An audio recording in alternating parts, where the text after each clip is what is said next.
Welcome back to the channel, everyone. Today we're working on this yard machine push mower, and it's not starting, but appears to be pretty new and in nice condition. I checked the oil's fine. Checked the spark plug, looks fine, and I pulled on the pull string, so the compression feels fine. That only leaves the fuel or the timing, and since it's fairly new, I'm guessing, the key, the flywheel key, isn't sheared off, so we're going to jump right in and take a look at the carburetor. Chainsaws, trimmers, push mowers, I do the stuff all the time. Chainsaws, trimmers, push mowers, now it's time for the neighborhood go-to guy. Now I have a separate carb that I've taken off another yard machine. This isn't the first time I've worked on these yard machines. It always seems to be these plastic jets getting clogged with the slightest, smallest stuff. I mean, I'm thinking like deposits in the air getting into the fuel tank and then coming through the carburetor and plugging up this main jet. And this white plastic part here, you can actually pop out, and there's some smaller jets inside. I'm going to go ahead and tear off the carburetor on the push mower and show you how to do that. But what we're going to get down to is these main jet here and these smaller jets inside. 9 times out of 10, that's what it is. So we're going to go ahead and get to that. Now the carburetor is actually behind the air filter here, and you can take it off without taking the top cover off, but I find it's a little easier to work around, and it's only 3 8mm screws. And I went ahead and loosened those up. Take that off, set it over here, and now we have a lot of access to get to everything that we need to take off, get to the carburetor. So what we'll do next, let's go ahead and remove the air filter housing. And to get this cover off, you have 2 8mm bolts to get out, and then 2 7mm. So we'll back those out, take this cover plate off.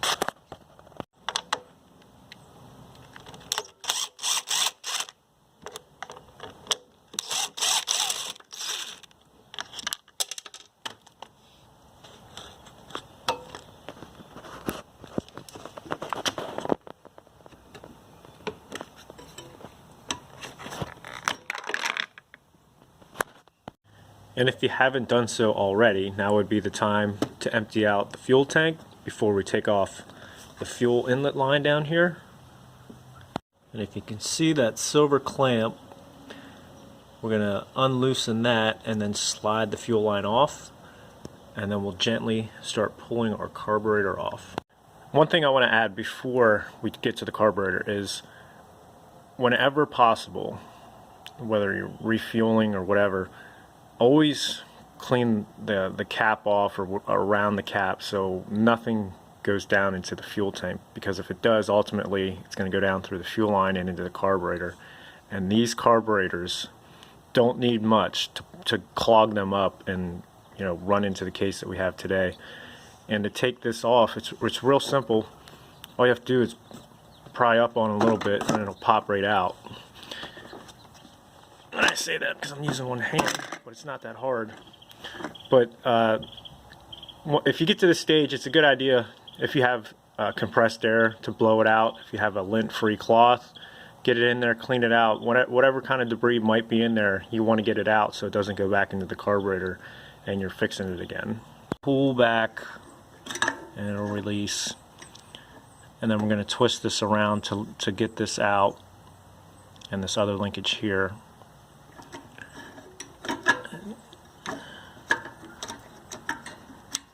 And there's going to be some dipping and twisting, whatever you need to do to pop them out. And it's tough to do with one hand.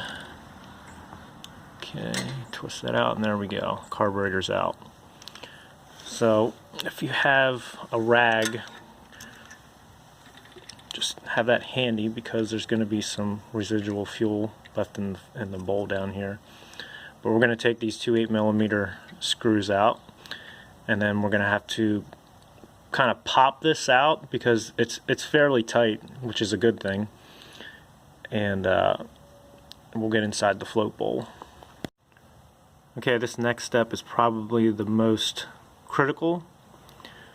and you have to be really careful, but you're going to want to put a flathead screwdriver right in under here, and you can do the same thing on the other side, but you want to gently pry this up without cracking it. And it's doable. Just don't get impatient, take your time, just gradually work it in there and pry at the same time.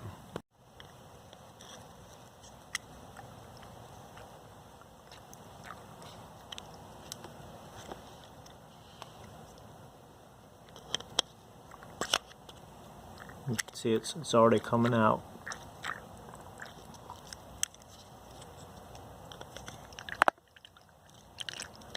Okay, there we go. There's a lot of fuel in there.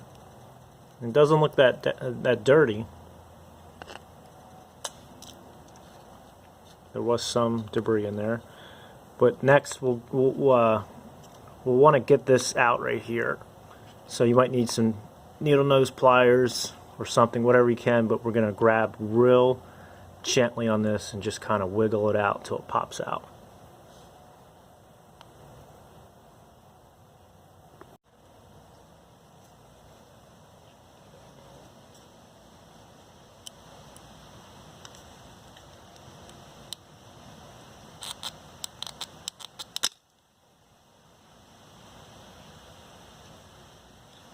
Okay.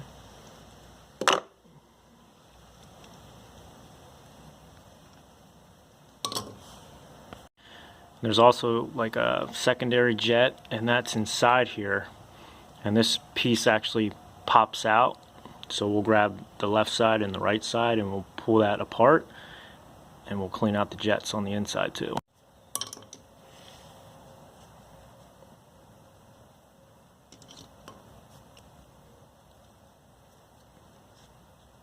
Real gentle, because you don't want to break the plastic. And I just have an old rag, that way I don't damage the plastic. Hopefully we're picking it up on camera.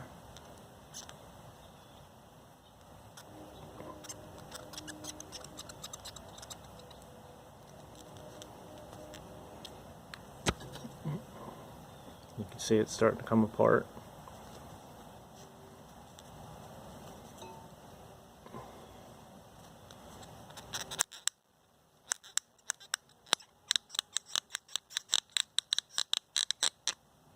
There it is. And I can see right now there's 3 jets, 3 different holes in here, and this bottom one is plugged up. So that could be what's causing it. Down inside it doesn't look bad. I can see just a little bit in there, and I'll never be able to get it on the camera here, but I can see this 3rd one's plugged up, and that could be the cause. And it's not much. Like I said, it does not take much for these to get plugged up and ruin your day. Now it might be difficult to see, but there's 1, 2, 3 little main jets, and the main one here. Now I have an old piece of copper wire that I use to clean those out, and I made this mistake the first time I did one of these. I hit it with compressed air, blew the check ball across the driveway, and I had to actually order a new one to fix it. But more than likely that 3rd jet being plugged is the reason why this isn't working properly, or maybe the main itself. So just run the wire. If you have a wire or anything, you could blow it out, but just be careful that you don't use too much compressed air. Or if you have carb cleaner, that'll do it, but make sure that these passages are clean. We'll reassemble it, put it all back together, and I'm more than likely sure that this is the reason this mower wouldn't start. Okay, now that that's cleaned out, we'll just go ahead and put it back together.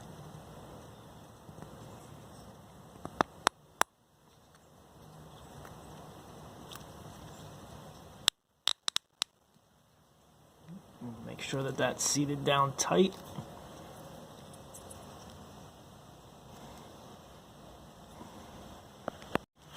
And you want to take note of the direction it goes into. So here's our fuel line inlet. You can see this here. The longer side is going to go up on the top.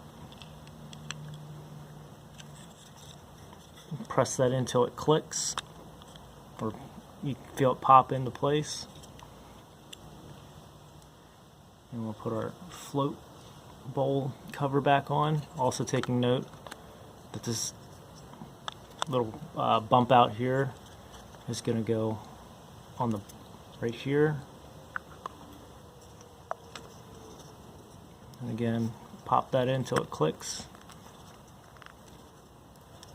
Okay, it's seated nicely. Then we'll grab our 2 bolts.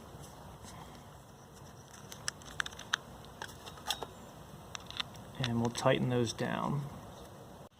Okay, now that the linkages are put back on, we'll just slide the carburetor until it fits snugly up here. Alright. We'll grab our fuel tank, put that back on here, and attach the fuel line.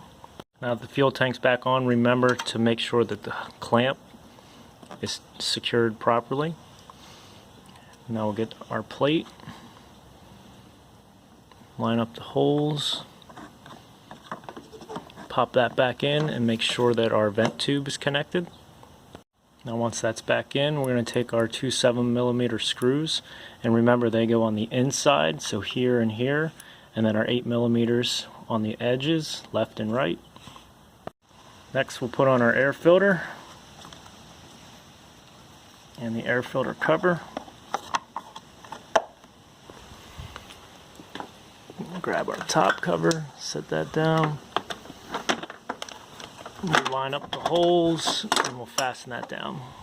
And now that we've done that, we'll add some fresh fuel and give it a start. So if we did everything correctly, and that was the culprit, go ahead, give it a pull and see if that worked.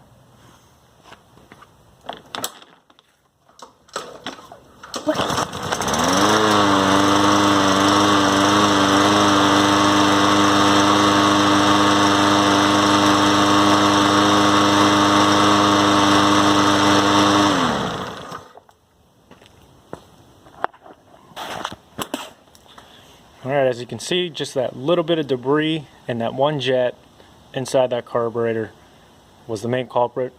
I want to thank you guys if you watched the whole way through. One thing I want to mention is if you don't want to get into that labor, you can find a replacement carb on Amazon. I think I got that kit. It came with hoses, a spark plug, a filter, and I think it was like $15 on Amazon. So there's that option also. Again, thanks for watching. We'll see you on the next video.